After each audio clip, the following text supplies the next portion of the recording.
84편 1절과 2절의 말씀, 우리 같이 오늘 이 말씀을 여러분이 봉독할 때 주님의 귀한 은혜가 있기를 주의 이름으로 축복합니다. 같이 우리 두 절을 봉독합니다. 시작. 만군의 여호와여, 주의 장막이 어찌 그리 사랑스러운지요. 내 영혼이 여호와의 공정을 사모하여 쇠약하며 내 몸과 육체가 살아계시는 하나님께 부르짖나이다. 아멘. 11월의 마지막 주일입니다. 정말 아름답게 잘 마무리하시고 이제 또 시작되는 12월을 정말 마지막 2021년 마지막 한 달인데 잘 준비하면서 맞이할 수 있기를 주 이름으로 축복합니다.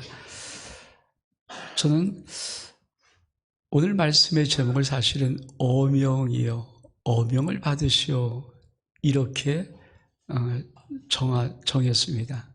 저는 새벽 기도를 마치고 새벽 첫 강단에 기도할 때 하나님께 제일 처음 물어보는 것이 하나 있는데, 하나님, 돌아온 주일날 무슨 설교를 해야 됩니까? 어떻게 해야 됩니까?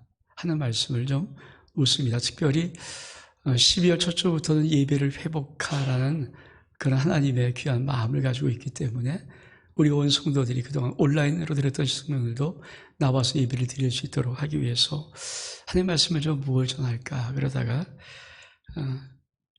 하나님께서 제 마음속에 주셨던 첫 번째 생각이 어명이요, 어명을 받으시오. 아마 나이가 드신 분들은 옛날에 사극을 보시고 들은 이 말의 의미를 알 것입니다. 충신이 조정에서 간신배에 의해서 그만 모함을 받고 두명을 쓰고 귀양살이를 가죠. 근데 간신배들이 이 충신이 돌아오면 혹시 자기를 해칠까봐 어떻든 임금을 다시 한번 이렇게 꼬드겨서 모함시켜서 사약을 내리게 합니다.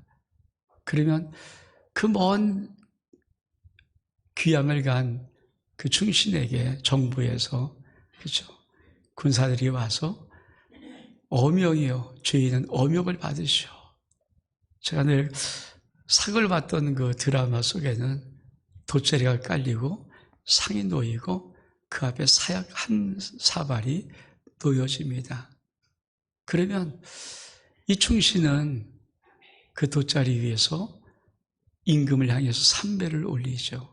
3배절을 하고 사약을 받으면서 성은이 만극합니다. 그러면서 사약을 받고 죽어요. 제가 새벽에 기도하면서 첫 번째 떠오른 생각이기 때문에 우리 성도들 온라인으로 그동안 나오지 못했던 심령들, 하나님의 말씀이 어명으로 들리면 저희 나올 것 같다. 그리고 이렇게 막 설교를 이렇게 좀 막 초안을 작성하고 메모를 했습니다. 그리고 화요일이 되어서 노예 좀 회의 모임이 있고 또 정심에는 목사님들 몇 분과 함께 식사를 하는 자리였어요. 그리고 친한 친구가 이제 식사를 하면서 내가 최근에 봤던 의대를 좀 나누기 시작한 것입니다. 누가 보면 15장의 두 아들, 큰아들과 탕자는 너무 잘하는 이야기 아닙니까? 그러면서 그 두 아들의 이야기를 끄집어내면서 조용히 한번 들려줍니다. 오늘 많은 사람들이 큰아들, 오늘 참 교회 많은 중직들, 일하는 사람들이 큰아들의 모습이잖아요. 아버지의 명을 받고 열심히 아버지를 섬기는 큰아들의 모습을 열심히 일하는데 사실 큰아들이 갖고 있는 불만이 있죠. 드러나지 않았지만 탕자, 제살 다 허랑방탕하고 소비했던 이 탕자가 돌아오니까 아버지가 갑자기 송아지를 잡고 잔치를 벌여주는 거예요. 이 큰아들이 밖에서 돌아왔다, 이게 무슨 소린가 보다가 그 말을 듣고는 너무 화가 나는 것입니다. 어떻게 아버지는 내가 여러 동안 아버지를 섬겼는데 어떻게 나한테 이럴 수 있냐고. 그러면서 그 친구 목사님이 그래요. 자기가 깨달았던 은혜, 이 큰아들이 놓치고 있는 것이 무엇일까? 아버지는 큰아들에게 무엇을 주었을까? 일을 주었죠. 일을 맡겨주었어요. 근데 일을 맡겨준 아버지의 마음을 큰아들이 진짜 받았는가 아는가? 여러분, 일은 정말 아버지의 마음에는 큰아들에게 자기 일을 맡기면서 그 일을 함께 했다는 것은 너는 내가 정말 믿을 만한 사람이야. 믿을 만한 내 아들이야. 나 네가 정말 자랑스러워. 사실 그렇잖아요. 믿지 못할 자에게 자기를 맡기지 않거든요. 어떤 것이 안 되는데 어떻게 일을 맡깁니까? 그러니까 아버지의 마음은 큰아들을 일을 맡겨서 일을 하게 한 것은 아버지 마음은 다 그가 자랑스럽고 그가 믿을 만하고 신뢰할 만한 정말 멋진 아들이라는 거예요. 근데 이 큰아들이 일을 하면서 그만 그 아버지의 마음을 못 본 거죠. 사실 우리가 교회 생활하다 보면은 많은 불만들이 뭐냐면 왜 나만 해야 돼? 왜 나만 이걸 해? 이런 것이거든요. 제가 우리 아름다운 교회 성전 청결인 또 인카네이션 화장실 두 청소를 제가 1년씩 하기로 원했던 것 중에 하나가 그거예요. 자원해서 했으면 한 번 봉사도 자원했으면 얼마큼 좋을까. 많은 분들은 하나님의 거룩한 일을 맡겨서 그 아름다운 일을 하면 돼. 그때 아버지의 마음은 그를 종으로 부린 느낌이 아니라 난 네가 정말 자랑스럽다. 정말 내가 너를 믿는다. 신뢰한다. 그래서 믿고 맡겨주는 일들이거든요. 근데 우리가 자칫 일을 하다 보면은 큰아들처럼 입이 나와서 왜 나는 한 번도 아버지 송아지 아버지 없는데 이런 불만 가질 수 있죠. 제가 그 친구 목사님의 말을 듣고 고개를 끄덕였습니다. 그래. 그러면서 탕자. 그럼 돌아온 둘째 아들 탕자. 아버지 재산을 다 허락받아 잃어버린 이 탕자에게는 아버지가 무엇을 주었을까? 사실 아버지가 준 것은 옷을 하루 넣은 새 옷을 입히고 금가락지를 끼워주고 그리고 신을 신긴 거거든요. 그리고 살찐송아리를 잡아준 거잖아요. 근데 많은 사람이 그거를 원하는 거죠. 근데 이 친구가 하는 말은 이런 말이었습니다. 돌아온 탕자에게 아버지는 자기의 품을 주었다는 말. 근데 제가 같이 식사를 하다가 그 말 듣는 순간에 진짜 뒤통수에 쿵 맞은 것 같아요. 뻑했어요. 저는 월요일 날 무릎 꿇고 기도하면서 우리 성도들에게 예배를 회복하려고 할 때 어명이다. 임금의 어명 충신들은 다 받듯이 하나님 말씀을 순종해서 예배 자리에 나오고 이런 이제 느낌으로 초안을 작성했었거든요. 근데 그 친구 목사의 말은 아버지는 돌아온 탕자에게 자기의 품을 주었다.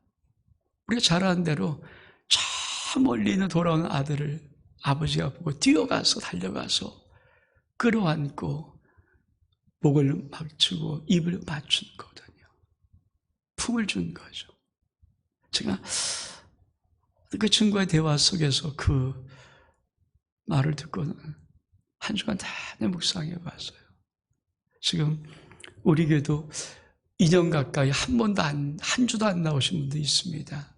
물론 그동안 우리가 계속해서 교회가 10% 예배 드려야 됩니다. 20% 정부에서 정해주니까. 그래서 우리가 예배 인원을 어떻게 정해야 되니까. 그러면서 우리도 되도록이면은. 그래서 집에서 온라인으로. 그리고 어쩌면 교회 중직 중심으로 예배를 드리면서 그분들 속에는 나오고 싶어도 못 나왔던 시간들이 있었을 거예요. 근데 이제 예배를 회복하며 서서히 회복할 시간이 되었고 어떤 이유든 간에 우리는 회복을 해야 되니까 할 때 하나님은 따뜻한 품을 가지고 기다리시는 분이시구나. 저처럼 참 못난 생각이죠. 어명이요. 어명을 받으라. 이런 느낌이 아니라 아버지는 한 분 한 분 돌아오는 모든 자에게 따뜻한 품을 가지고 돌아올 때마다 안아주고 목을 얼굴 맞고 입을 맞추고 그러는 거구나. 제가 한 주간 내내 그 묵상을 하면서 제가 설교를 이렇게 바꿨어요. 여러분 오늘 시편 84편은 고라자손의 시라는 아주 참 아름다운 시 중에 하나입니다. 그 시편 1편 1절 2절 우리가 봉독한 말씀은 이렇게 말합니다. 만군의 여호와의 주의 장막이 어찌 그리 사랑스러운지요. 내 영혼이 여호와의 궁정을 사모하여 쇠약하며 내 마음과 육체가 살아계신 하나님께 부르짖나이다. 여러분, 고라 자손은 레위의 자손인데, 고라는 사실 하나님 앞에 섬겼던, 하나님의 제단을 섬겼던, 하나님의 일을 감당했던, 성막을 섬겼던 자거든요. 레위 지파니까. 근데 이 고라가 그만 하나님 앞에 반역을 하죠. 그래서 고라 일당 그 250명과 함께 하나님이 정말 딱 한 번 땅을 입을 열어서 그냥 산채로 지옥에 집어넣어 버려요. 이 고라 아닙니까? 근데 이 고라 자손들이 얼마큼 충격이겠으며, 그때부터 하나님 전에 나가는 것이 막혀 있어요. 닫혀 있어요. 그리고 참 많은 시간들이 흐르는 겁니다. 많은 사람이 또 고라에서 나오려고 그러면 나오지 마. 너 하나님 안 받을 거야. 아마 이렇게 말했는지도 모르죠. 참 힘들었어요. 나오는 싶었지만 가고 싶지만 갈 수 없는 이 모습. 그래서 그 고라 자손이 하나님의 전을 사모하면서 회복을 기다리면서 회복을 갈망하면서 하나님의 고백했던 시가 시편 84편입니다. 근데 얼만큼 사모하는지, 주님을 얼만큼 주의 장막이 어찌 그리 사랑스러운지요. 내 영혼이 여호와의 궁령을 사모하여 쇠약함이요. 여러분, 사모라는 말은요, 물이 막 끓는다는 뜻이에요. 여러분, 얼마큼 물이 막 끓잖아요. 끓으면 뭡니까? 가만히 닫혀놨던 소뚜껑 내비뜬 것도 박짝박짝 움직이잖아요. 그게 사모하다는 뜻이에요. 얼마큼 마음속에 이 주님을 향하여서 주의전을 향하고 가고 싶은 그 마음이 막 푸르르 끓 때마다 쿵닥쿵닥쿵닥, 이 마음이 얼마큼, 이게 고라 자손이 이 시를 쓸 때 그 마음입니다. 왜 그럴까요? 여러분, 내 마음과 육체가 생존하시는 이 계절에서는 살아계신 하나님을 부르짖기 때문에. 여러분, 사실 많은 분들이 고향을 다닙니다. 근데 고향을 다녀서 많은 분들도 어느 순간 고향을 잘 안 갈 때가 있어요. 여러분, 어머니 아버지 계신 고향은요, 자식들이 추석 명절, 설날 명절, 또 생신 때 찾아뵙는 곳이잖아요. 아무리 멀어도 우리나라 몇 천만 명이 이동하지 않습니까? 추석이나 설날이면 막히도 상관없어요. 열몇 시간 상관없어요. 가야 되지 않습니까? 왜? 거기에 지금 내 아버지, 엄마가 살아계시거든요. 근데 그만 이 고향을 가던 사람도 고향의 발길을 끊을 때가, 안 갈 때가 있습니다. 아버님 돌아가시고 어머니 돌아가셔서 안 계시면 고향을 안 가요. 썩 가지질 않아요. 전 어머니를 모시고 있고 서울에 태어나서 서울에서만 살아봤기 때문에, 우리 어머니가 살아계실 땐 그래도 큰누님도 오고, 또 멀리는 광주에, 여주에 조카들도 오고, 또 이렇게 시도 오고 그래요. 근데 어머니 돌아가신 이후로부터는 명절날 안 와요. 안 오더라고요.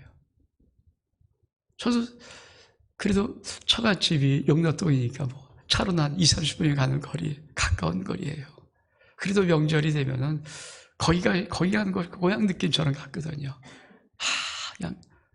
근데 장인 돌아가시고 장모님 돌아가신 다음에 저는 거기를 안 가봤어요. 명절 때 그냥 집에 있더라고요. 여러분, 오늘 이 고라 자손이 하나님 앞에서 주의 장막을 향해서 뭐라고 말씀하지 않습니까? 거기 살아계신 하나님이 거기 계셔요. 여러분, 이전을 왜 나와야 됩니까? 이 아름다운 성전은요, 우리 아름다운 게 성도들에게는, 아름다운 게 가족들에게는 하나님께서 이전에서 나를 만나자, 이전에서 나에게 예배하라는 구별되어 주신 곳이에요. 이전은 코로나 때문에 우리가 안방에서 드리고 집에서 드렸지만, 하나님의 성전은 하나님께서 우리들에게 이전에서 나를 만나자. 근데 만약에 코로나 2년 동안에 우리 하나님 돌아가셨다면, 우리 하나님 죽으셨다면은 이전에 올 필요가 없죠. 근데 코로나19에도 우리 하나님 살아계시고 지금도 임재하고 계시고 이곳에 살아계시다면은, 사랑하는, 정말 하나님을 사랑하는 사람들이라면은 이제 위드 코로나가 되었고 어떻든 예배 회복의 발걸음으로 옮겨와야 합니다. 전 시편 84를 통해서 하나님의 품으로 오는 여러분들 그리면서 이 말씀을 좀 잠깐 나누기를 원합니다. 첫 번째로, 여러분은 영혼의 보금자리가 있습니까? 영혼의 보금자리. 여러분, 많은 사람이 육체의 보금자리 부동산에 굉장히 집착을 하고 굉장히 갈망하고 굉장히 준비하려고 애를 써요. 육신의 안락한 장소, 내 가족과 나가 머물 수 있는 안락한 장소 하나가 있다는 것, 그게 얼만큼 귀한 것입니까? 사실 대한민국은 지금 부동산 때문에 난리도 아니고 난리잖아요. 여러분, 근데 여러분, 육신 말고 내 몸뚱이 말고 여러분 영혼의 보금자리가 있습니까?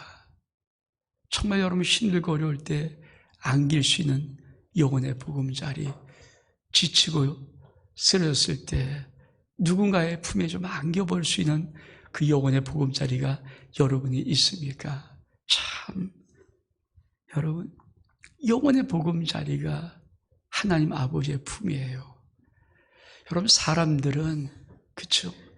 사람들의 한계는 가족이건 부부간에 가까워도 어느 순간 틀어지면요, 안으려고 하면 밀쳐요. 아기도 자기가 싫으면요, 안으려고 하면 밀칩니다. 왜? 안는 것이 그렇게 부담스러운 거예요.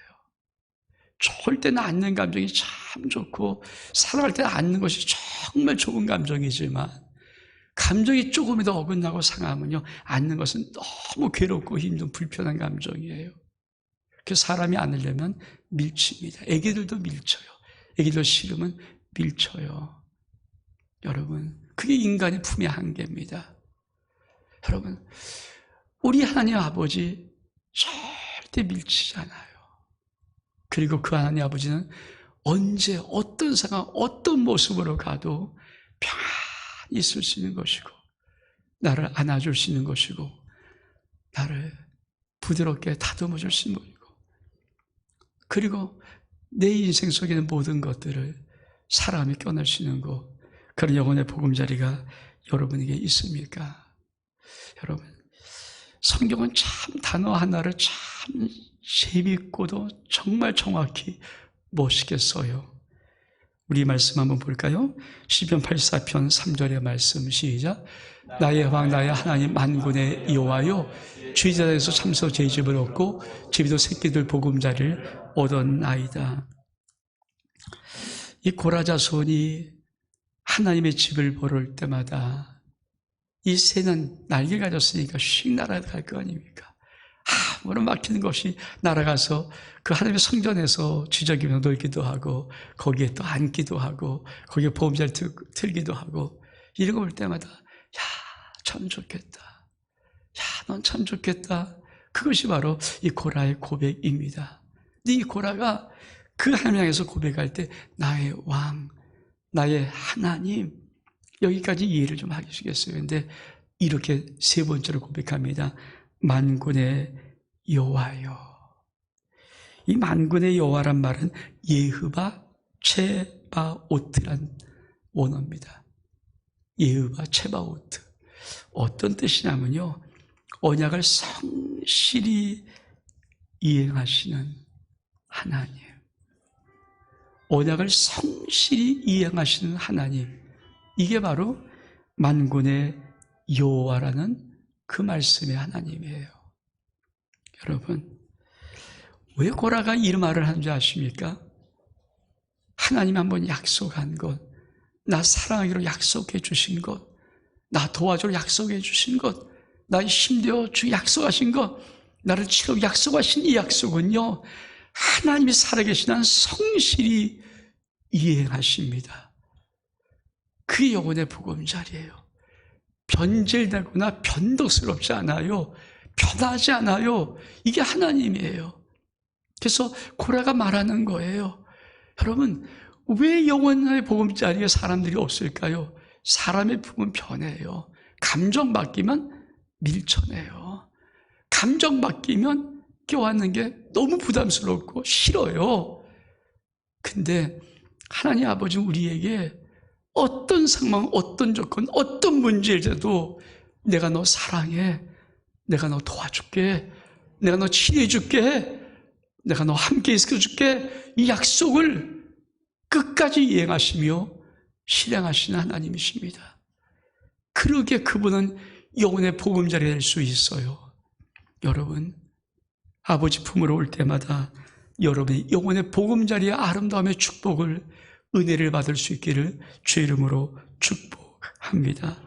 그래서 주의 집에 산 자가 복이 있나니 그들이 항상 주를 찬송하려고 고라의 고백, 자손의 고백이 있는 것입니다.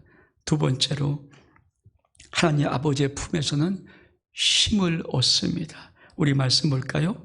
시편 84편 5절의 말씀 시작. 주께 힘을 얻고 그 마음의 신을 데려가 있는 자는 복이 있나이다.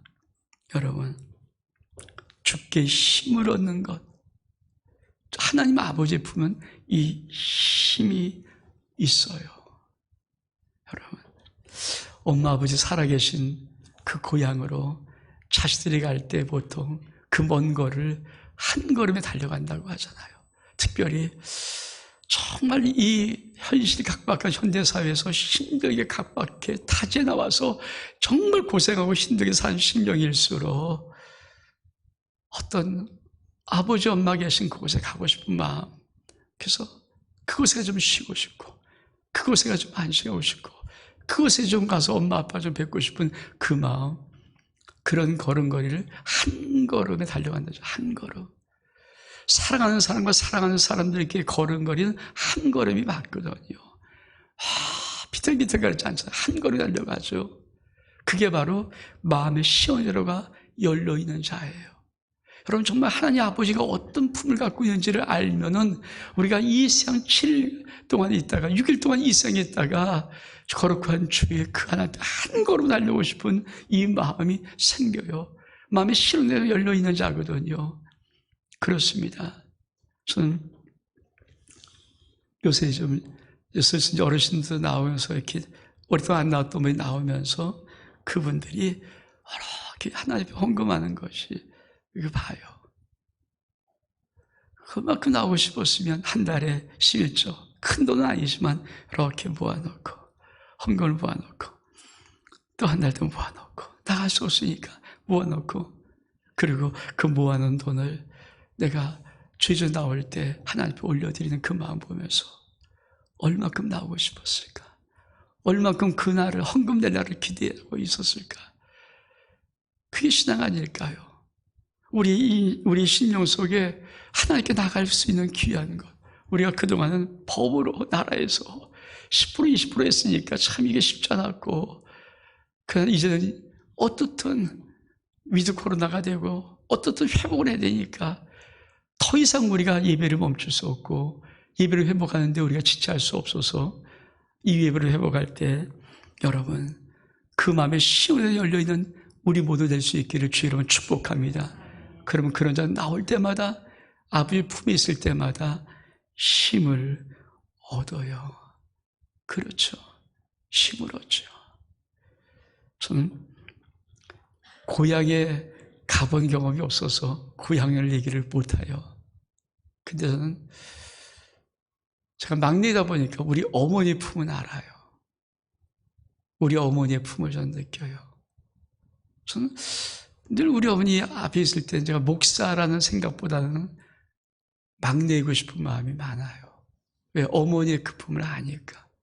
항상 나를 위한 엄마, 항상 나 사랑하는, 항상 내 편인 그 엄마. 그렇잖아요. 사실 세상에 수많은 사람들은 어떤 경쟁 구조나 갈등 구조나 여러 가지 많은 것들이 있을지라도 우리 어머니 단 한 번도 내 편 되어 주셨지, 내 편 되어 주셨지, 항상 나 사랑해 주셨지 다른 거 하지 않으셨거든요. 그 품이 얼만큼 귀합니까? 그렇죠? 그러니까 그 안에 있는 것. 전 지금도 이렇게 가끔 배탈이 나면은 이게 따뜻한 물에다 설탕을 아주 많이 넣어갖고, 제가 설탕 좀 좋아지가지고 달달하게 그거를 그냥 마시지 않고 숟가락 수저를 이렇게, 수저도 큰 숟가락이 아니라 이게 조그만 저 애기 숟가락 같은 거, 그 수저 이렇게 마셔요. 제가 어렸을 때 이렇게 배탈이 나면은 우리 어머니가 꼭 배탈 나면은 그 달달한 설탕물을 타갖고 흑살 이렇게 타갖고 그 물을 주셨거든요. 근데 참 이상해요. 저는 그걸 숟가락으로 먹으면 나아요. 어떤 소화제보다도 그 숟가락으로 그거 설탕물 하나 이렇게 하나씩 먹으면은 그거 나아요. 그게 그쵸? 어머니 품속에는 그 힘이 있어요. 사실 우리 부모들의 품속에는 그 힘이 있어요. 여러분 직장에서 막 세받고 막 해도 어머니 스트레스 안 주잖아요. 그 안방에 벌러덩 누워 있어도 되고 그렇잖아요. 아무렇게 해도 되고 자세를 딱 정색할 필요가 없잖아요. 힘들면 누워있어도 괜찮고 하는 모든 것들. 여러분 그게 얼마나 우리에게 힘을 주는지 아십니까? 하나님의 품이 바로 그 품이에요. 힘을 준다는 것은 막 힘을 능력 밀어넣는 것이 아니라 가만히 있어도 쉼이 있고 가만히 있어도 용기가 생기고 가만히 있어도 나를 지지하는 그 사랑을 받으면서 내게 새로운 도전의 의식이 생기는 그 어머니의 품, 아버지의 품, 그것이 하나님 아버지 품 속에 있습니다. 그래서 하나님 아버지의 품으로 오면은 힘을 얻습니다. 또 하나님 아버지 품은 어떤 품일까요? 회복의 역사가 있습니다. 우리 말씀 볼까요? 시편 84편 6절 7절의 말씀 시작. 그들이 눈물의 골짜기로 지나갈 때 그곳에 많은 샘이 있을 것이며 이른 비가 복을 채워주나이다. 그들이 힘을 얻고 더욱더 나아가 시온에서 하나님 앞에 갔기 나타나리이다. 그렇습니다. 사실 시편 84편은 순례자의 노래라는 그런 노래예요.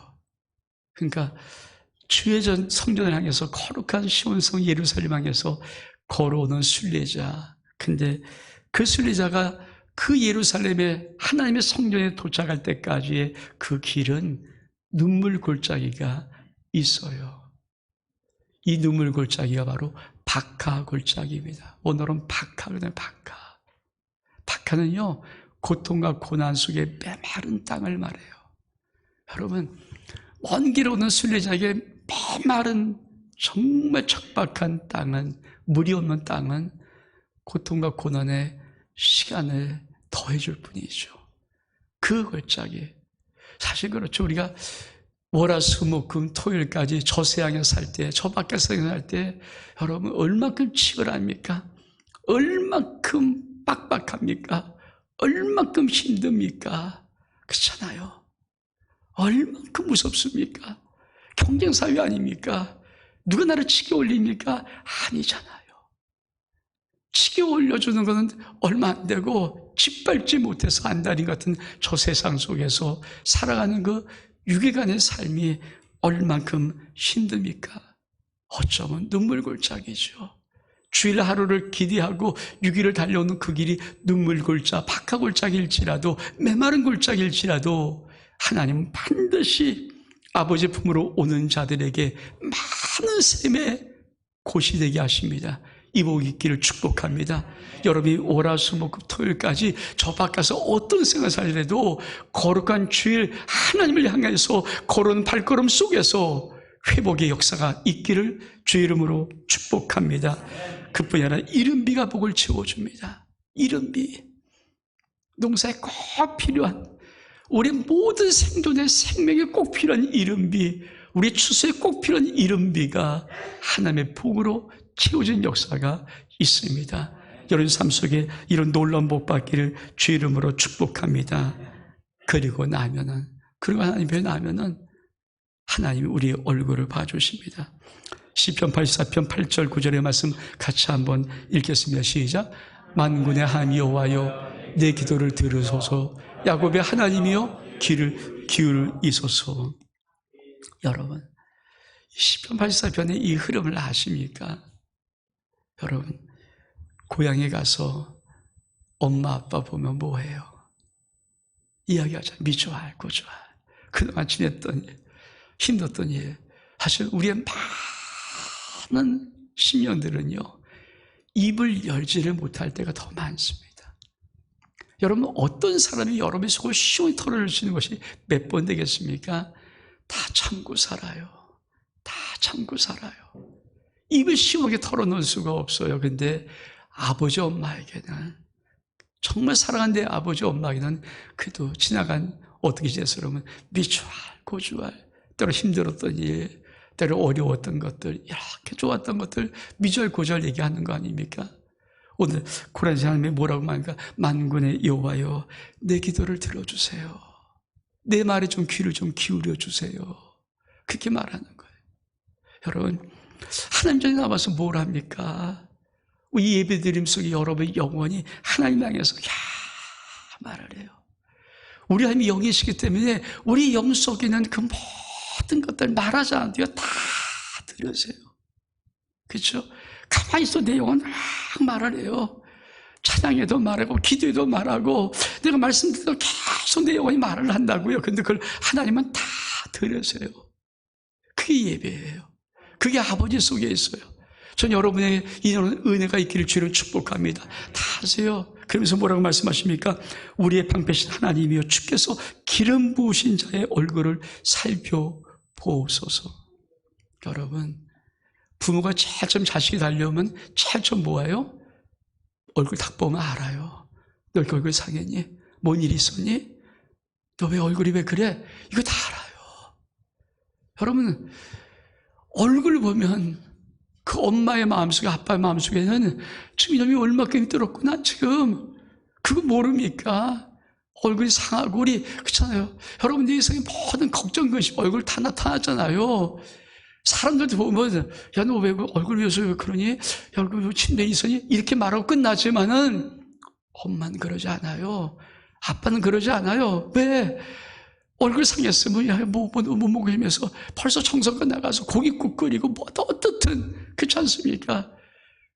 얼굴 상한 내 자식, 내 아들, 내 딸, 그거 보양해 먹이려고, 이렇게 저렇게 엄마 최고의 솜씨를 가지고, 최고의 가지고, 하지 않습니까? 그게 얼굴 살펴보는 거예요. 하나님 앞에 이 고라니서 뭐를 보면, 하나님, 내가 주의 전에 가면 주님, 내 얼굴을 살펴보옵소서. 근데 성경에는 주께서 기름 부으신 자의 얼굴을 살펴보옵소서래요. 기름 부으시는 여기서 왕을 가리키는 말이라는 말이 일반적이에요. 근데 어떤 신학자는 히스기야 왕을 가리킨다고 하더라고요. 근데 왜 왕의 얼굴, 갑자기 자기 얘기하다가 왕의 얼굴 살펴보옵소서.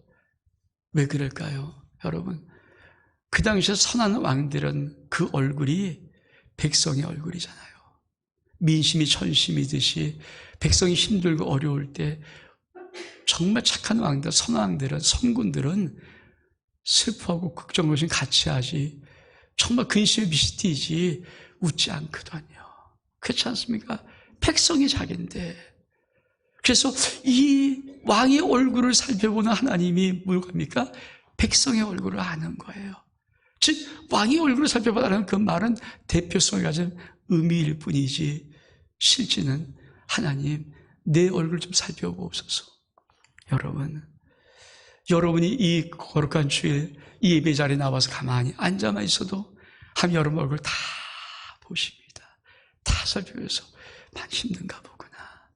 아유, 많이 어려웠나 보다. 너 아픈가 보구나. 너에서 큰 문제가 있나 보다. 그거 다 보시죠.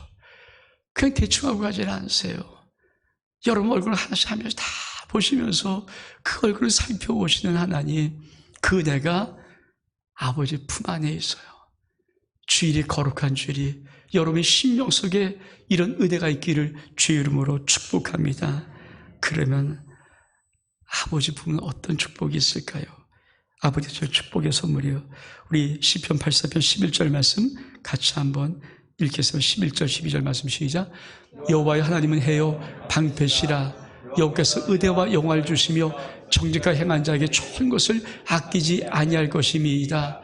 만군의 여호와 주께 의지하는 복이 있나이다. 여러분 아십니까? 시골에 가서 엄마 아빠, 그렇죠? 이제 다 이틀 3일 동안 같이 엄마 아빠 있고 엄마 아빠랑 같이 식사도 하고 엄마가 맛있게 내가 정말 그렇게 먹고 싶었던 거 다 준비해서 차려준 다음에 이제 이 아들이 다시 서울을 올라올 때 어떻게 할까요? 갖고 있는 차 트렁크 열어서 그동안 엄마 아빠가 농사지면서 바리바리 준비했던 그렇잖아요. 쌀도 호박도 참기름도 참깨도 바리바리 채워놓지 않습니까? 아마 시골이 고향이신 분들은 이거 많이 경험할 거예요. 아버지 엄마가 그 아들 오면 따라오면 주려고 바리바리 정성 쌓았던 모든 것들 탁 열고 갈 때 안겨주잖아요. 자식은 아마 두 손에 뭐 2개 줬으면 끝났을 것 같아요. 2개 주고 품 안에 돈 얼마 용돈 줬으면 끝날 것 같지만 아버지와 엄마가 준비하는 것은 사랑입니다. 사랑이에요, 사랑. 사랑의 선물. 내 자식 조금이라도 더 건강하게, 조금이라도 좋은 거 먹이려고 그렇게 구별구별해서 쌓았던 바리바리 선물 하나씩 안겨주는 그 놀라운 축복. 여러분, 오늘 이 말씀이 그 말씀이에요. 하나님 아버지 앞에 내 기도 다 아뢰고 하나님의 귀를 열어 내 소리 다 들으신 다음에 내 얼굴을 살펴보시고 그냥 모든 거 다 이렇게 회복시키시는 은혜를 베푸신 다음에 내가 이제 이전을 떠날 때 이제 내가 또다시 일상으로 돌아갈 그 시간 되면 하나님이 뭐라고 말씀하십니까? 여호와 하나님 해요 방패시라 여호와께서 의대와 영화를 주시며 정직행하지 좋은 것을 아끼지 않을 것. 이 말이 그 말이죠. 하나님이 주신 최고의 가장 아름다운 은혜, 아름다운 영화로움, 그리고 모든 좋은 것들을 아끼지 아니하고 풍성히 채워주는 것, 그것이 바로 하나님 아버지의 품입니다. 사랑 여러분, 이게 아버지의 품이에요. 절대 잊으면 안 되는 것. 그리고 우리의 영원의 보금자리, 나의 아버지 하나님께서 매 주일마다 이 강단에서 우리를 기다리시면서 우리를 맞이하면서 우리가 조문 나갈 때는 하나님이 바리바리 준비했던 모든 각자의 필요한 모든 복들을 바리바리 싸주고 보내신 축복의 하나님, 전 여러분이 매주일마다 거룩한 예배 나올 때마다 그리고 조문을 열고 이제는 여러분의 일상에 돌아갈 때마다 이 함에 놀란 은혜의 복을 받을 수 있기를 주의 이름으로 축복합니다. 그래서 이 고라자손이 마지막 이렇게 고백하는 거예요. 시편 84편 10절의 말씀 시작. 주의 궁정에서 한 날이 다른 곳에서 천날보다 나은 즉 악인의 장막에 사는 것보다 내 하나님의 성에 문지로 있는 것이 좋습니다. 정말 고라자손은 아버지의 품이 그리운 자예요. 진짜 아는 자예요. 하나님, 다른 어떤 곳에서 악인하게 어떤 호화를 누리면서 첫날 사는 것, 나 그거 원치 않아요. 주의 문지가 좋은데 하루만 살아도 난 그게 더 좋아요. 사실 우리 영혼 속에서 믿음이 자라고 믿음이 성장하고 있는 것이 뭡니까? 이거 아닙니까? 아마 지금도 많은 분들 엄마 아빠 다 이미 고인 되신 분들은 솔직히 여러분 인생 속에 그 엄마 아빠 하루도 살아계셔서 하루도 하나님께서 기적같이 살아내서 지금 15월쯤에 있다면 안 가보시겠냐고요. 안 가보시겠냐고요. 죽었던 그분이 기적같이 하루를 살아계셔서 시골집에 오늘 언제 계시다면 여러분 맨발에도 안 가보시겠냐고요. 그게 이 고백이에요. 아버지 품이 너무 그립습니다. 정말 내 아버지 품이 너무 그립습니다. 사랑 여러분, 정말 우리는 2년 동안 그저 예배를 온전한 예배를 드리지 못하고 때론 많은 경우에 많은 사람들이 집에서 드려야 했어요. 이제 여러분 하나님께서 부르십니다. 오라고 부르십니다. 다윗은 이렇게 고백합니다. 시편 27편 4절의 말씀 시작. 내가 여호와께 바른 한 가지 곧 그것을 구하리니 곧 내가 내 평생에 여호와 집에 살면서 여호와의 아름다움을 바라보며 그의 성경에서 사모하는 그것이라. 그래요. 그 하나님 바라보며 살고 싶었던 다윗, 내 평생 한 가지 소원 하나 있습니다. 그것이 뭔가? 내 평생에 여호와의 집에 살면서 여호와의 아름다움을 바라보고 그의 성전을 사모하는 것이라. 저도 우리 어머니가 돌아가신 다음에 느꼈던 느낌이, 아파도 그때 많은 부르내잖아요. 그래도 아파도 살아계신 것이 그게 축복이야. 근데 그때는 그게 뭔지를 몰랐거든요, 솔직히. 너무 힘드시고 너무 그러니까. 근데 지금은 보면은 진짜 아파도 살아계셨다면 얼만큼 좋을까? 힘들어도 살아있으면 얼만큼 좋을까? 여러분, 우리가 하나님을 향하여 바라는 그리움, 우리가 언제까지 천년만년 이곳에서 하나님을 사랑하고 섬기는 거 아니지 않습니까? 우리는 우리의 일생이라는 시간 속에서 하나님 부르신 아름다운 가족이란 공동체로 우리가 살아가는 거예요. 오듯 나도 더 이상 이전을 나올 수 없을 그런 때가, 마지막 때가 옵니다. 그때까지, 그 아까운 시간이 다가올 때까지 여러분, 이 다윗처럼 하나님, 내 생명 붙어 있는 날, 내 목숨 붙어 있는 날, 내가 살아있는 날, 언제나 매주일마다 이 아름다운 전에 나와서 하나님의 그 아름다움을 바라보며 그 하나님 품에 안기고 싶은 은혜의 마음이 여러분 심령 속에 있기를 주 이름으로 축복합니다. 우리 일어서겠습니다. 찬양하겠습니다.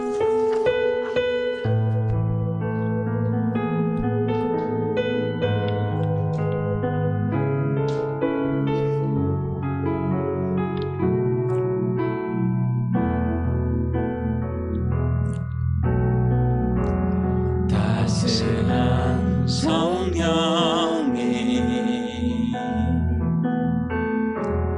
마음으로 보내 내 몸을 감싸며 주어지는 평안함 만족함을 느끼네. 사랑과 진리에 한 줄기 빛 보내 내 몸을 감싸며 주어지는 평안함 그 사랑을 느끼네. 부르신 곳에서 나는 예배하네. 어떤 상황에도 나는 예배하네. 부르신 곳에서 나는 예배하네. 어떤 상황에도 나는 예배하네. 따스한 성령이 따스한 성령님 마음으로 보내 내 몸을 감싸며 주어지는 평안함 만족함을 느끼네. 사랑과 진리에 사랑과 진리에 한 줄기 빛 보내 내 몸을 감싸며 주어지는 평안함 그 사랑을 느끼네. 부르신 곳에서 나는 예배하네. 어떤 상황에도 나는 예배하네.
곳에서 나는 예배하네. 어떤 상황에도 나는 예배하네.